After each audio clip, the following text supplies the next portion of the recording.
it's now my pleasure to introduce to you Iran 180's director, our moderator for the breakfast panel discussion this morning, Chris DeVito. Chris? We're all here because we share something. That something is a belief in the universal values of human rights.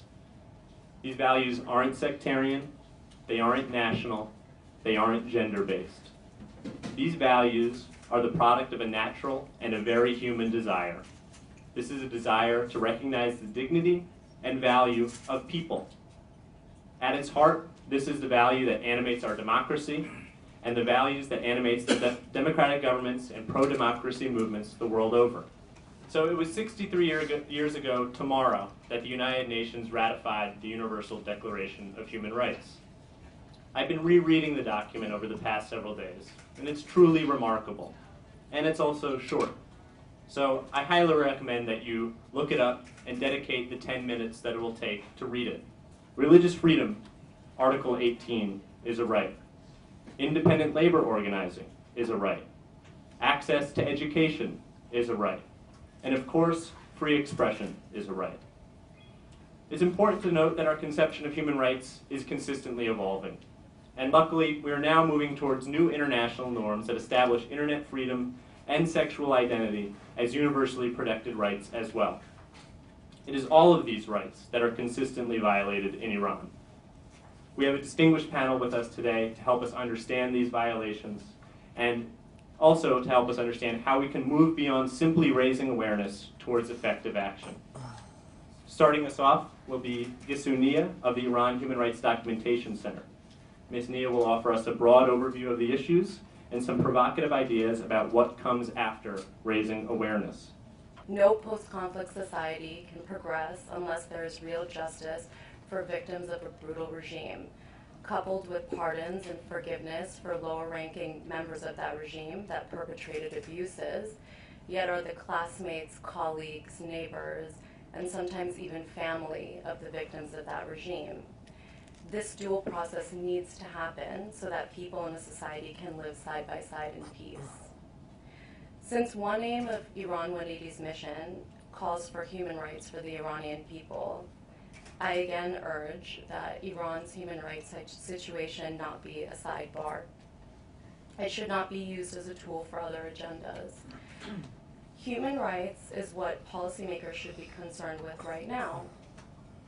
The whole world should care about the human rights outcome in the country of Iran, not only for the sake of its people, but for the sake of broader human rights trends in the larger region. The Middle East and North Africa have undergone enormous transformative change over the course of the last year. And in speaking with many of my friends from the Arab world, they told me that the inspiration of the Arab street was Iran and the way that the population stood up to its leaders in summer 2009. Just as Iran functioned as a strong precedent for the popular uprisings that we see across the Arab world, I believe that it will serve as a strong precedent for the trends and the progress of human rights advancement in the region. The Baha'i faith is an independent religion that originated in Iran in 1844, and Baha'is, who are followers of Baha'u'llah, recognize Baha'u'llah to be the most recent messenger of God. So the purpose of the Baha'i faith is really to unite the world in one universal cause. The Baha'is have been persecuted. In the mid-80s, about 20,000 Baha'is were killed just because they were, the followers of this new religion. And it has been systematic. People have been informed that these are heretics and apostates, so that not just the government, but even the public could act towards them.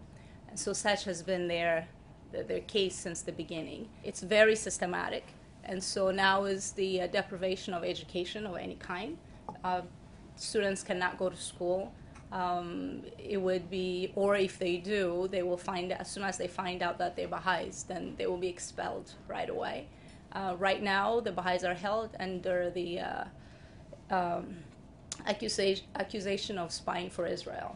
And so these are the process systematic that go on.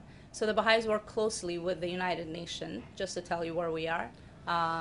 the Baha'i international community, which is the international non-political organization, works closely with the UN, and the Baha'is throughout the world also work with the governments, like here, with the House representatives and Senates. There's a resolution, House Resolution number 134 and Senate Resolution 80, which all call for condemning the Iranian government's behavior towards the Baha'is. And so I'm happy that we're all here for that cause of human rights, and I hope we continue to work together to bring greater awareness